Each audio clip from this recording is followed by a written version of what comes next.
In this video, I'm going to be telling you why you actually don't need Facebook ads in order to grow your martial arts school. Surprising? You won't believe what I have to say. Hey everybody, my name is Jennifer Waters and I am the Sales and Systems Sensei.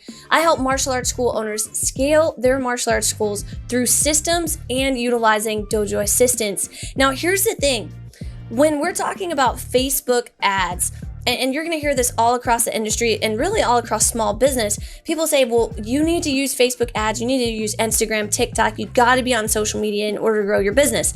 And although I do agree that Facebook and Instagram ads really help you because it can give you a very easy source of leads, with costs rising across the nation and around the world for Facebook and Instagram in particular, it's becoming harder and harder for small businesses to compete unless they have a very large marketing budget. So I'm gonna give you just a shocking statement here.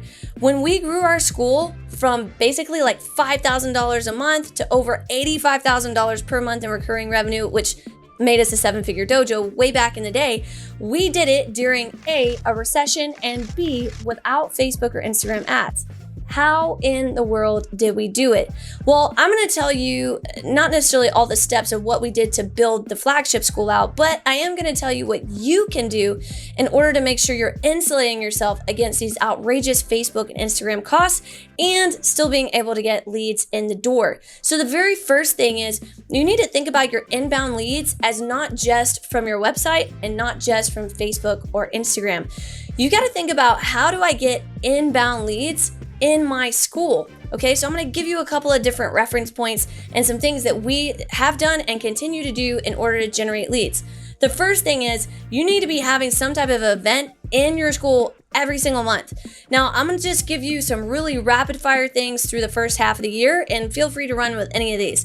So in January, you need to have some type of goal setting event. In February, you need to have some type of event that either talks about friendship or marriage or love or something like that, where you can get people to come into the school and celebrate being friends or being married or whatever, right?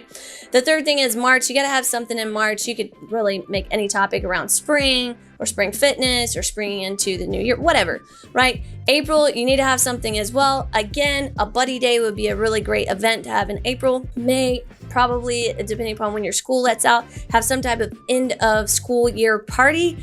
And then June, have some sort of beginning of summer party, right? So I just gave you like 6 different things.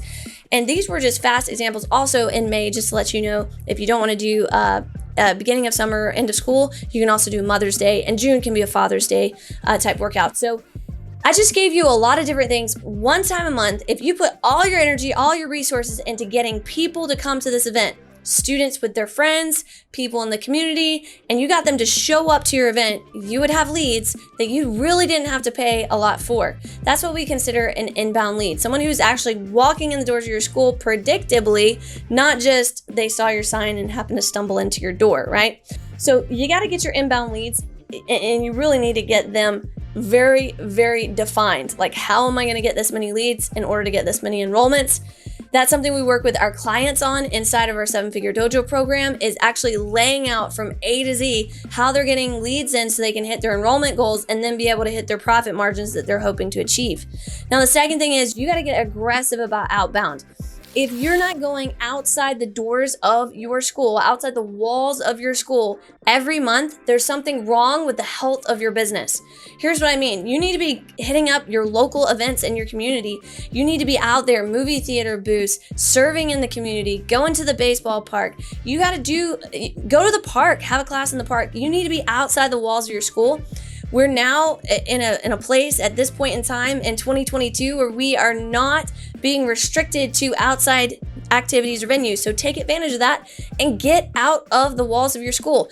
I think really what happened is so many people relied on Facebook and Instagram ads during the pandemic that at this point they're like, I just don't want to go out anymore. I don't want to go and meet people in the community. But you are, and don't take this the wrong way, because my flagship school is the same thing. We are small fish in ocean of businesses. So think about that. You are a small fish in an ocean of businesses. Now, you might be a big fish when it comes to the gyms in your area, gymnastics, dance. You might be the big fish there, but compared to the oceans that's out there and all the other big fish in the ocean, we're talking about massive companies, you know, Home Depot, Walmart, Target, Apple, Best Buy, like all of those are huge companies, and you're just a little fish in that ocean. So keep in mind, you need to do things that they would never do. They would never go out necessarily in the community and be talking to people and gathering leads to come in and buy the latest Apple iPad. They're not going to do that, right? So just kind of think about those things. You got to get out in the community.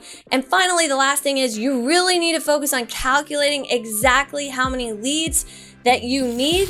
And so we're putting together a series, so make sure you check out this next video in the series. And matter of fact, if you want to get notified, here's what I need you to do. Just smash that subscribe button, hit the like, helps the algorithm and helps make sure that these videos can get out to martial arts school owners and instructors just like yourself who want to grow their passion by teaching martial arts to the community, but still being able to make a profit and a comfortable living off of it. Guys, until next time, keep being awesome.